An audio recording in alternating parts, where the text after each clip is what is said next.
The Bay Area is filled with diverse creativity, and on this show, we are here to show you the creative, contemporary, and skillful artists. Good evening, everyone, and welcome to Mosaic Minds, where we celebrate and highlight Bay Area artists. I'm your host, Jordi Gonzalez, and today we'll be showcasing two different artists via satellite interview. They have their own unique mediums, and we'll start off strong with someone who was born and raised here in the city of San Francisco, Alex Calderon, or his stage name, Acarias. Welcome to the show, Alex. Hi, thank you for having me. I'm super grateful to be here. Thank you for giving me the opportunity to do this. What genre of music do you make, and is there a genre you always gravitate to? So, the music that I make is mostly hip hop, jazz, and electronica, and I can't just those genres and everything in between, because that's the stuff that I also listen to. So, like growing up, I was listening to Michael Jackson, Stevie Wonder, the Bee Gees, and I got all of that because of my grandpa. Like he was the one that influenced me to like listen, or he was the one that was listening to like all those '70s soul records, all those '70s like yacht rock. Like he was really into that, while my pops was into like hyphy. He was hella into like underground rap, more specifically Bay Area underground rap, and my mom was listening to R&B, soul music as well. And my grandma, she was listening to like Chente, Juan Gabriel, so that was always in the house as well. So those were the artists I was listening to, you know. What's the creative process when it comes to producing your own beats? Well, for me, I have this thing called synesthesia, which basically means two sensory outputs are connected at the same time. And for me, basically see shapes and colors whenever music plays.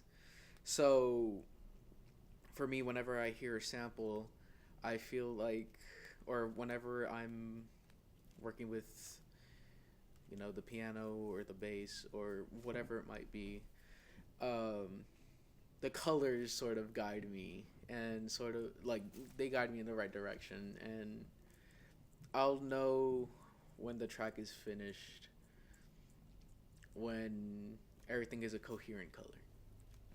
I feel like that's the best way to explain it. But also with me, for like equipment wise, like I just have my MacBook, my itty bitty drum pad, you know, not much, and FL Studio 2. Like those are like the main components that I use to make my beats. But I'm upgrading my studio soon, so can't wait to make more stuff on that. What do you wish to accomplish with this art medium? Um, I wanna leave behind a solid discography. I want to leave. I want to inspire more producers, and I want to inspire more beat makers to just go whatever idea you have on your mind, whether it's deemed really good or really bad, to just put it out. Just put out any idea that you have, because art, music is one of the most important things in life. I feel like if you got to do it, And I want my beats and I want my sound to just be just as good as the people that I look up to, or if not better. So that's another thing that I want to leave behind. What inspires you to create music? I don't even know. I can't even say anything that. I don't know. I don't know what inspires me to make music. I just do it. I just make it, I feel like that's the best way to explain it. It's just that I don't know what inspires me. I just make it because it just sounds cool, and just because I just want to make it. That's the only valid explanation that I can give you. Now, since this is a show highlighting Bay Area artists, what part of the Bay do you mostly resonate with? I mostly resonate with the mission here in San Francisco. So now, can we go a little deeper on why the mission has a special spot in your heart? Sure. Let me take you there.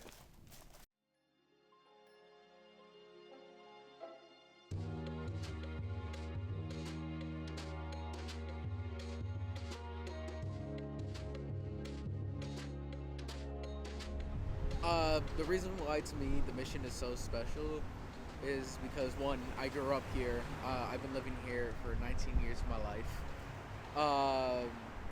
Two, ever heard of the term? Ever heard of the product? Ever heard of the term? You are a product of your own environment. I feel like I am definitely a product of my own environment with the way that the mission raised me. Whether it be with the food, the clothing, the music that used to come out of here, just the amount of vibes, just good vibes and energy that came out of the mission. I feel like that's the best way to describe it.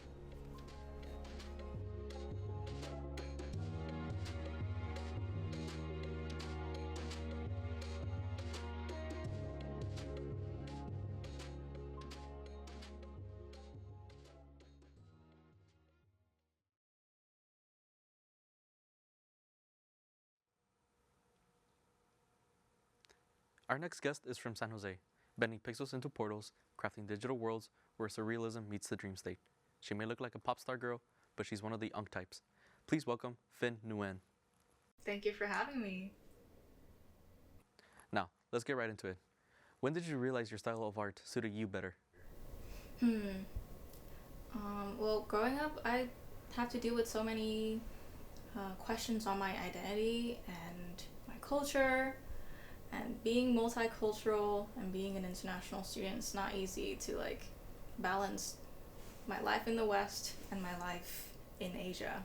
So, as someone who is a perfectionist and also with the daring attitude of putting it all together, plus representing my identity as a Gen Z, I make everything contemporary, maximalistic and edgy, with very much everything that I have to do has to represent something in the cultural background. Like, for example, you can see how maximalistic I am with my jewelries. A lot of them I collect from Vietnam, and you see some Christian symbolisms, Buddhist symbolisms, and other, shirt from my hometown. It's a tourist shirt. But yeah, I think, I don't know. I just put everything together and it makes sense, because visually I'm an artist. It makes sense. If it makes sense, it makes sense. I don't question it anymore. With your artwork so dreamlike, have dreams or nightmares ever influenced your work directly? Yes, honestly. So I feel like at first glance, people would think that I do art based on very childlike aspects, because wow, so whimsy, and so there's so many emphasis on colors, styles, and shape to my artwork, and also little mementos, little trinkets. Some of my favorite characters are Doraemon and let me think, Gudetama, Adventure Time, things like that. Very cartoonish, but as a very anxious person and an artist, my brain works overtime, so I do see very hellish things in my dreams. A lot of it ties to anxiety, and it heightens in my dreams. So I see things like death and trauma and stuff, and I want to reflect that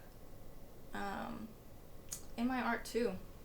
So yeah, very, very deep and dark, but with the visual style of whimsy, edgy, and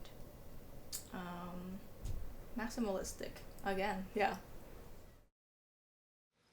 What's the creative process like when it comes to creating your art? Well, in the past, I just pick up a pen and draw. I just draw my days away. If I find something that is I'm fixated on, I just draw it. Like, for example, I like anatomy a lot. So for the longest time, I practiced anatomy. I practiced drawing humans. I people watch. I shove it all into my art. And then to a certain point, I found like connections with like different motifs. Like, if you've seen my portfolio, you'll see a lot of like cigarette motifs or Vietnamese girls motifs and a lot of gore even. That's me developing my style in this present day because I wanted to fit my narrative of growing pains and contemporary Vietnamese and the modern day struggles of Vietnamese queer identities that no one really talks about or like acknowledge or validate, and that's how I feel. So my creative process has been like mainly me trying to find narrative and find like ways to just storytell in my artwork, whether it's on paper, it's on digital sculpture. It all ties back to the same narrative. When you start a piece, do you know how it will end, or do you discover it as you go?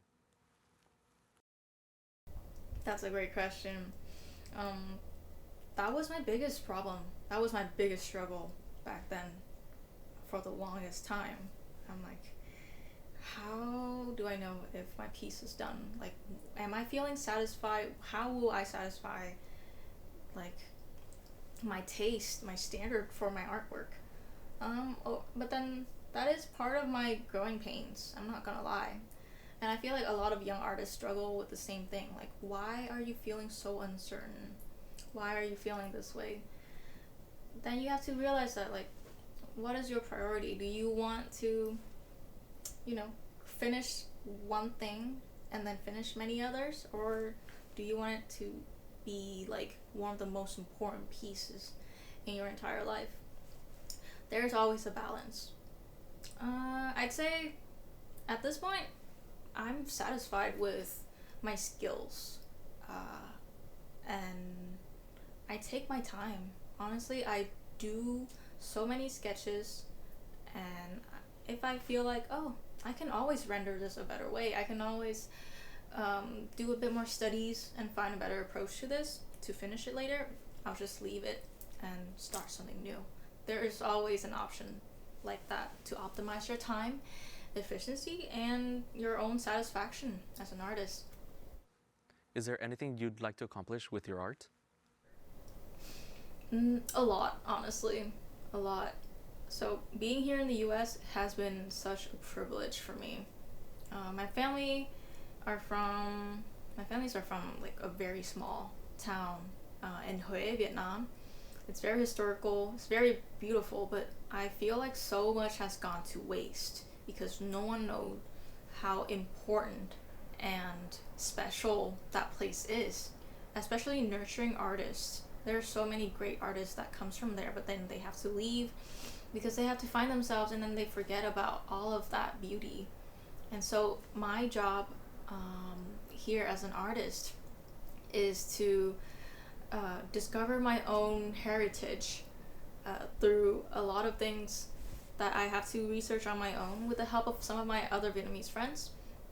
We have to do a lot of anthropological research on our own culture because of the colonization.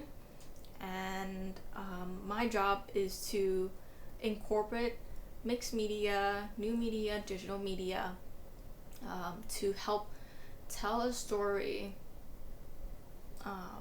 that tells my story, tells the story of my generation, of the queer identity, Vietnamese growing pains, my hometown, its aesthetic, its stories, its pain. Even the war trauma that my family went through. I should say that I want to tell a story, and I want to tell it well in any media I can get my hands on. And I want to inspire my babes, my little babies, my little younger sisters and brothers, and siblings in Vietnam to keep doing art and expand themselves, and tell them that, hey, like, I grew up that way too. I'm still that as colorful as I've always been. It's okay. I'm the antithesis to how conservative our culture is, and it's okay. I survive, and you can do that too. Since this is a show where we highlight Bay Area artists, I do have one final question for you. What part of the Bay do you mostly resonate with? I know a place. Let's go there.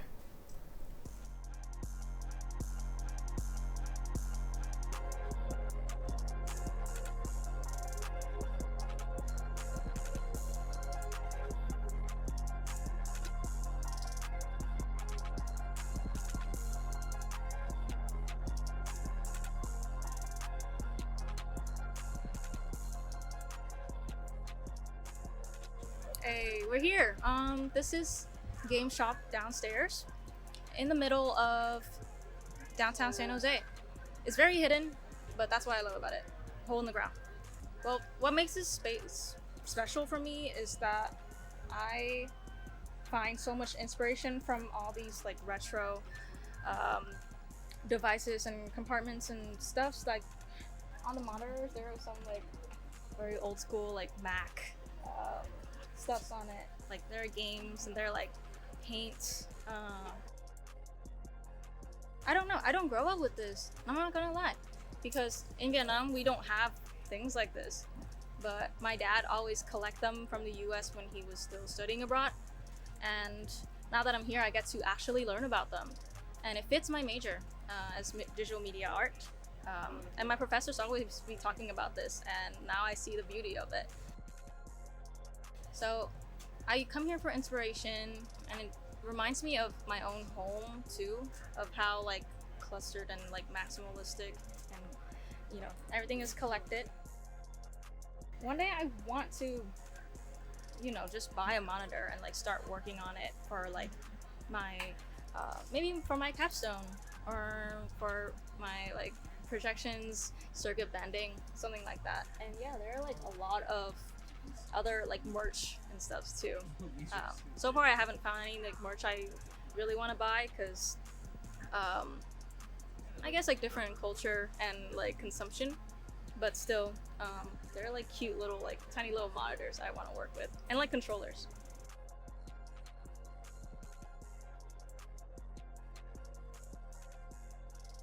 But yeah.